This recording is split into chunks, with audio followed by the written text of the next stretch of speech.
Dot com blast கேள்விப்பட்டிருக்கீங்களா? 90s இந்த dot com அப்படிங்கிறது ரொம்பவே ஃபேமஸ் ஆச்சு. அதாவது www.com school.com அப்படின்னு நம்ம இப்போ யூஸ் பண்ணுறோம் இல்லையா, அது ரொம்பவே ஃபேமஸ் ஆயிடுச்சு. எந்த ஒரு கம்பெனி தன்னோட பேருக்கு பின்னாடி டாட் காம் அப்படின்னு வச்சுருக்குதோ அது மேலே பீப்புளுக்கு ரொம்பவே நம்பிக்கை வர ஆரம்பிச்சிச்சு. ஸோ அதனால நிறைய பேர் ஹியூஜ் லெவல் ஆஃப் அமௌண்ட்டை இன்வெஸ்ட் பண்ணவும் ஆரம்பித்தாங்க. ஆனால் 2000 பார்த்தீங்கன்னாக்க டாட் காம் பிளாஸ்ட் ஏற்பட்டுச்சு. ஸோ இதனால் எந்தெந்த கம்பெனிலாம் அந்த சமயத்தில் ஃபேமஸ் ஆச்சோ அது எல்லாமே டவுனை சந்திச்சு, லாஸை சந்திச்சு, அதுக்கப்புறம் அது மார்க்கெட்டை விட்டே வெளியே போச்சு.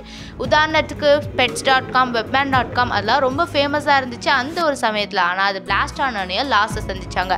ஆனால் இந்த ஒரு டைமில் தான் என்ட்ரு ஆச்சு அமேசான்.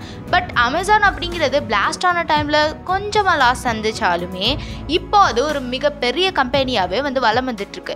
இதுக்கு காரணம் என்ன அப்படின்னு பார்த்தீங்கன்னாக்கும், மற்ற எல்லா கம்பெனியுமே டாட் காம் அப்படிங்கிற பேரை யூஸ் பண்ணாங்க. ஆனால் அவங்களோட ப்ராடக்ட்டுக்கு அவங்க முக்கியத்துவம் கொடுக்கல. ஆனால் அமேசானோ ப்ராடக்ட்டுக்கும் தன்னோட சர்வீசஸ்க்கும் ரொம்ப முக்கியத்துவம் கொடுக்குறாங்க. ஸோ இதிலேருந்து நம்ம என்ன லெசனை நம்ம கற்றுக்கிட்டோம் அப்படின்னா, எந்த ஒரு ஸ்டாக்காக இருந்தாலும் சரி, கம்பெனியாக இருந்தாலும் சரி, அது ட்ரெண்டிங்லையும் ஹைப்னாலையும் அது ரொம்ப ஃபேமஸ் ஆகுது அப்படின்னா நீங்கள் அதை நம்பி இன்வெஸ்ட் பண்ணாதீங்க. அதோட ப்ராஃபிட்டையும் அதோட வேல்யூவையும் பார்த்துட்டு அனலைஸெல்லாம் பண்ணிவிட்டு அதுக்கப்புறம் இன்வெஸ்ட் பண்ணுங்கள்.